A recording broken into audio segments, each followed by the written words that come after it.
அருட்சுடரே ஆனந்த நிறைவே அருள் வழங்கும் அன்பின் வடிவே உம் திருவிளக்கின் பேரொளியில் எம் சிறு விளக்கையும் ஏற்றுக்கொள்வாய்.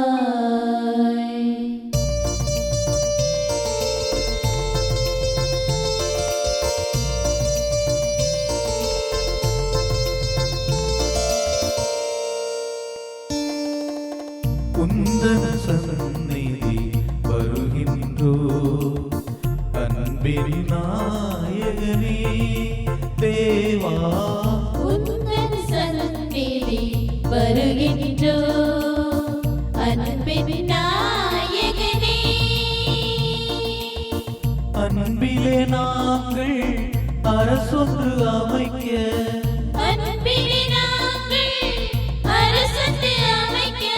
ஆதாரம் நீயே அருள் புரிவாய்.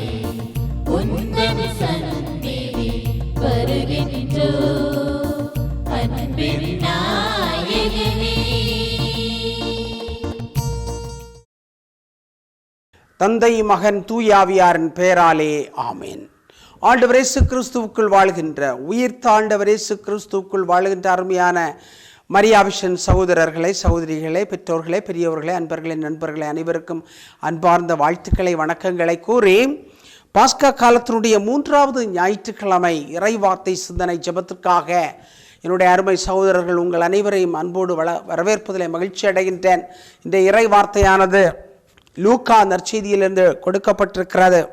லூக்கா நற்செய்தி பிரிவு 24:35 வரை உள்ள இறை வார்த்தைகளாக இருக்கின்றன. மரியாவிஷன் நேயர்கள் அதில் கவனம் செலுத்தி இறைவார்த்தையை கேட்கும், சிந்திக்கவும், ஜெபிக்கவும் உங்களை அன்போடு பாசத்தோடு அழைக்கின்றேன். அவர்கள் வழியில் நிகழ்ந்தவற்றையும் அவர் அப்பத்தை பிட்டு கொடுக்கும் போது அவரை கண்டு உணர்ந்து கொண்டதையும் அங்கிருந்தவர்களுக்கு எடுத்துரைத்தார்கள். சீடர்கள் இவ்வாறு பேசிக்கொண்டிருந்த போது இயேசு அவர்கள் நடுவில் நின்று உங்களுக்கு அமைதி உரித்தாக என்று அவர்களை வாழ்த்தினார். அவர்கள் திகிலுற்று அச்சம் நிறைந்தவர்களாய் ஓர் ஆவியை காண்பதாக நினைத்தார்கள். அதற்கு அவர், நீங்கள் ஏன் கலங்குகிறீர்கள்? ஏன் இவ்வாறு உங்கள் உள்ளத்தில் ஐயம் கொள்கிறீர்கள்? என் கைகளையும் என் கால்களையும் பாருங்கள், நானே தான். என்னை தொட்டு பாருங்கள், எனக்கு எலும்பும் சதையும் இருப்பதை காண்கிறீர்களே, இவை ஆவிக்கு கிடையாது என்று அவர்களிடம் கூறினார். இப்படி சொல்லி தம் கைகளையும் கால்களையும் அவர்களுக்கு காண்பித்தார். அவர்களோ மகிழ்ச்சி மேலிட்டு நம்ப முடியாதவர்களாய் வியப்புக்குள்ளாகி இருந்தார்கள். அப்போது அவர்கள் உண்பதற்கு இங்கே உங்களிடம் ஏதேனும் உண்டா என்று கேட்டார்.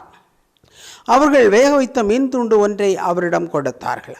அதை அவர் எடுத்து அவர்கள் முன் அமர்ந்து உண்டார். பின்பு அவர்களை பார்த்து, மோசையின் சட்டத்திலும் இறைவாக்கு நூல்களிலும் திருப்பாடல்களிலும் என்னை பற்றி எழுதப்பட்டுள்ள அனைத்தும் நிறைவேற வேண்டும் என்று நான் உங்களோடு இருந்தபோதை உங்களுக்கு சொல்லியிருந்தேனே என்றார்.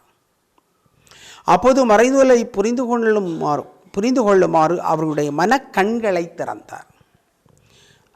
அவர்களிடம் மெசியா துன்புற்று இறந்து 3ஆம் நாள் உயிர்த்தெழ வேண்டும் என்றும் பாவ மன்னிப்பு பெற மனம் மாறுங்கள் என எருசலேம் தொடங்கிய அனைத்து நாடுகளிலும் அவருடைய பெயரால் பறைசாற்றப்பட வேண்டும் என்று எழுதியுள்ளது. இவற்றுக்கு நீங்கள் சாட்சிகள் என்றார். கிறிஸ்து வழங்கும் நற்செய்தி. கிறிஸ்துவை உமக்கு புகழ். மரியாவிஷன் சேனலை பார்த்து கேட்டு சிந்தித்து தியானித்து ஜெபிக்கின்ற என் அன்பார்ந்த உடன்பிறப்புகளே, உங்கள் அனைவருக்கும் பாஸ்கா காலத்தினுடைய மகிழ்ச்சியின் வாழ்த்துக்களை தெரிவித்துக் கொள்கிறேன். மகிழ்ச்சியின் வாழ்த்துக்களை இந்த பாஸ்கா காலத்தில் காண்பிக்கின்ற பொழுது இன்று ஆண்டவர் இயேசு மகிழ்ச்சிக்கான அடிப்படை ஒரு காரணத்தை நமக்கு சொல்லிக் கொடுக்கிறார். எனவேதான் திறப்போம் மனக்கண்களை என்று சொல்லுகின்ற நல்ல ஒரு மைய சிந்தனை எடுத்திருக்கிறோம். திறப்போம் மனக்கண்களை திறக்க வேண்டும். ஊனக்கண்களை அல்ல. ஊனக்கண்கள் என்று சொல்லக்கூடியது உலகத்தை பார்ப்பதற்காக, உடன் இருக்கின்றவர்களை பார்ப்பதற்காக, உயிரோடு இருக்கின்ற காரியங்களை, இயற்கையை எல்லாம் பார்ப்பதற்காக கொடுத்திருக்கின்ற மிக முக்கியமான ஒன்று. ஆனால் இவைகளுக்குள் கடந்து, ஊனக்கண்களால் நாம் பார்ப்பதை கடந்து மனக்கண்களால் பார்க்க வேண்டும் என்று சொல்லுகின்ற செய்திக்கு, நிகழ்ச்சிக்கு ஆண்டவர் அழைக்க. மனக்கண்களை திறக்க வேண்டும், உள்ளம் பார்க்க வேண்டும். வெறும் ஊனக்கண்கள் மட்டுமல்ல, உள்ளம் பார்க்க வேண்டும். மனதால் பார்க்கின்ற பொழுதுதான் உண்மையிலே நாம் ஒரு காரியத்தை அன்பு செய்ய முடியும் என்று அறிஞர்கள் சொல்லுவார்கள். எனவே இன்று மனக்கண்களை திறப்போம் மனக்கண்களை என்று சொல்லுகின்ற சிந்தனையிலே ஆண்டவருடைய இறைவார்த்தையை சிந்திக்கின்றோம், தியானிக்கின்றோம்.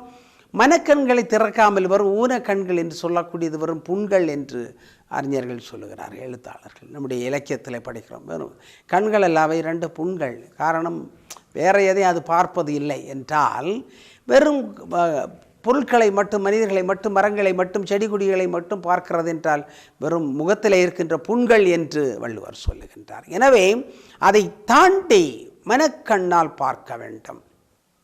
திருவிழாவில் அருமையாக ஒரு நிகழ்ச்சி வருகிறது, உங்களுக்கு தெரியும். நக்கீரன் என்ன பண்ணுகின்றார்? சிவபெருமானுடைய சொல்லிலே குற்றம் இருப்பதை கண்டு சிவபெருமான் தன்னுடைய நெற்றிக்கண்ணை திறந்தாலும் அதை ஏற்றுக்கொள்ளாமல் நக்கீரன் சொல்லுகிறார், நெற்றிக்கண்ணை திறப்பினும் குற்றம் குற்றமை என்று சொல்லுகின்றார். எனவே சிவபெருமானுக்கு 3 கண்கள் இருக்கின்றன என்பதை நாம் அந்த இலக்கியங்கள் வழியாக படிக்கின்றோம். ஆக இந்த நெற்றிக்கண் என்று சொல்லக்கூடியது ஞானக்கண்ணாக இருக்கலாம், கடவுளுடைய கண்ணாக இருக்கலாம். நெற்றிக்கண் என்பது வெற்றிக்கண்ணாக இருக்கலாம். நாம் சொல்லக்கூடியது நெற்றிக்கண் என்பது மட்டுமல்ல, மாறாக உள்ளத்தால் உணர்ந்து பார்க்கக்கூடிய பார்வை. அதைத்தான் ஆண்டவர் குறிப்பிடுகின்றார். எனவே பார்வை இழந்தவர்களுக்கு ஆண்டவர் பார்வையை கொடுக்கின்ற பொழுது இதைத்தான் கொடுக்கிறார். அவர் வெறும் கண்களுக்கான ஒளியை, பார்வையை மட்டுமல்ல. ஒரு மருத்துவர் கண் சிகிச்சை கொடுக்கிறார் என்றால், அதில் லென்ஸ் பொருத்துகிறார் என்றால், அந்த மருத்துவர் சிகிச்சை பெறக்கூடிய ஆளுக்கு பார்வையை கொடுக்கலாம், ஊன கண் கொண்டு உலகத்தை பார்க்கின்ற பார்வையை கொடுக்கலாம். ஆனால் இயேசு சொல்லக்கூடிய காரியங்களை, பிறர் சொல்லக்கூடிய காரியங்களை உணர்ந்து பார்க்கக்கூடிய பார்வையை கொடுக்க முடியுமா? முடியாது. எனவே ஆண்டவர் இயேசு நிறைய புதுமைகளை செய்தார் என்றால் கண்களுடைய பார்வை இழந்தவர்களுக்கு தானே உதவி செய்திருக்கிறார். ஆனால் பார்வை என்று சொல்லக்கூடியது வெறும் பார்வை அல்ல அவர் கொடுக்கக்கூடியது. பார்வைக்கு பின்னால் இருக்கின்ற ஒரு மனிதன், மனித தன்மை, மனிதம், அதனுடைய நோக்கம், அதனுடைய குறிக்கோள், இவைகளை எல்லாத்தையும் உள்ளடக்கிய ஒன்றாக இருக்கிறது. அதற்கு பின்னால் ஒளிந்து கொண்டிருக்கின்ற நம்பிக்கை, விசுவாசம். எனவே ஒரு மனிதனுக்கு பார்வையை கொடுக்கின்ற பொழுது அவன் இயேசுவை பார்க்கின்றான், இயேசுவை நம்பிக்கை கொள்ளுகின்றான். சும்மா பார்ப்பது அல்ல. தலைவர்கள் வருகிறார்கள், தேர்தல் டைமில் வருகிறார்கள், அவர்களை பார்க்கிறோம். அது மட்டுமல்ல, அப்படி அல்ல. மாறாக இந்த பார்ப்பதிலிருந்து வரக்கூடிய நம்பிக்கை ஒளி, விசுவாச ஒளி, உண்மை ஒளி, அழகின் ஒளி, அன்பின் ஒளி என்று சொல்லக்கூடியது. எனவே பார்ப்பதற்கான பார்வையை மட்டும் ஆண்டவர் கொடுக்கவில்லை. மாறாக அந்த பார்வையை பெறுகின்ற பொழுது அந்த மனிதன் உலகத்தை பார்க்கிறான், உடன் இருப்பவர்களை பார்க்கிறான், சமூகத்தை பார்க்கின்றான், சமூகத்தில் உள்ள காரியங்களை உய்த்து உணர்கின்றான். அதுபோன்று பார்வையை பெற்றவனையும் சமூகம் வித்தியாசமாக பார்க்கின்றது. எனவே பார்வையை கொடுக்கிறார் என்று ஆண்டவர் சொல்லுகின்ற பொழுது வெறும் ஊன கண்களுக்கான பார்வை அல்ல என்பதை நாம் புரிந்து கொள்ள கடமைப்பட்டிருக்கிறோம். எனவே பார்ப்பதற்கும், பழகுவதற்கும், புரிந்து கொள்வதற்கும், பகிர்வதற்கும், கற்பிப்பதற்கும், பரிவு காட்டுவதற்கும் எல்லாவற்றுக்கும் வசதியாக இருக்கின்ற கண்ணினுடைய பார்வை, அந்த பார்வையை உள்ளார்ந்த பார்வையை கொடுக்கிறார். எனவே இயேசு ஊனமுற்றவர்கள் அல்லது மாற்றுத்திறனாளிகள் அல்லது பாவிகள், ஏழைகள், எளியவர்களை பார்த்தார் என்றால் அவர் ஊன கண் கொண்டு பார்த்து கடந்து செல்லக்கூடிய செயல் அல்ல. மாறாக அவருடைய மனிதம், அவருடைய ஏக்கம், அவருடைய எளிமை, அவருடைய இயலாமை, அவங்களுக்கு தேவையானது, அவருடைய அங்கலாய்ப்புகள் எல்லாவற்றையும் பார்க்கிறார். அதுதான் மிக மிக சிறந்த ஒன்றாக இருக்கிறது என்பதை பார்க்கின்றோம். எனவே பழைய ஏற்பாட்டினுடைய பார்வைகளை பார்க்கின்ற பொழுது, புதிய ஏற்பாட்டினுடைய பார்வையை பார்க்கின்ற பொழுது, இன்று இருக்கின்ற பார்வைகளை பார்க்கின்ற பொழுது நாம் எந்த பார்வைக்கு கடந்து செல்ல வேண்டும் என்பதை உணர கடமைப்பட்டிருக்கிறோம். பழைய ஏற்பாட்டினுடைய பார்வை என்பது கண்ணுக்கு கண், பல்லுக்கு பல் என்று சொல்லக்கூடியதாக, பழி வாங்கக்கூடிய ஒன்றாக இருந்தது. ஒரு செயலுக்கு எதிர் வினையாற்றுகின்ற ஒன்றாக இருந்தது என்பதை பார்க்கின்றோம். ஆனால் இயேசுனுடைய போதனையிலே, இயேசுனுடைய கற்பித்தலிலே நாம் பார்க்கக்கூடியது பழிக்கு பழி வாங்குவது அல்ல. சரியான பார்வை, கண்ணுக்கு கண் பழி வாங்குவது அல்ல, சரியான பார்வை அல்ல என்பதை ஆண்டவர் சொல்லுகிறார். எனவே பழைய ஏற்பாட்டினுடைய பார்வையை தாண்டி புதிய ஏற்பாட்டினுடைய பார்வையை தாண்டி நாம் செல்ல கடமைப்பட்டிருக்கிறோம். எனவே இயேசுனுடைய பார்வை என்பது பகைமை இவற்றுக்கு எதிராக அன்பை கொடுக்கின்ற ஒரு பார்வையாக இருக்க வேண்டும், மதிப்பை கொடுக்கின்ற ஒரு பார்வையாக இருக்க வேண்டும், விடுதலையை கொடுக்கின்ற ஒரு பார்வையாக இருக்க வேண்டும். எனவே இந்த பார்வையானது மாறுகிறது, மாற வேண்டும்.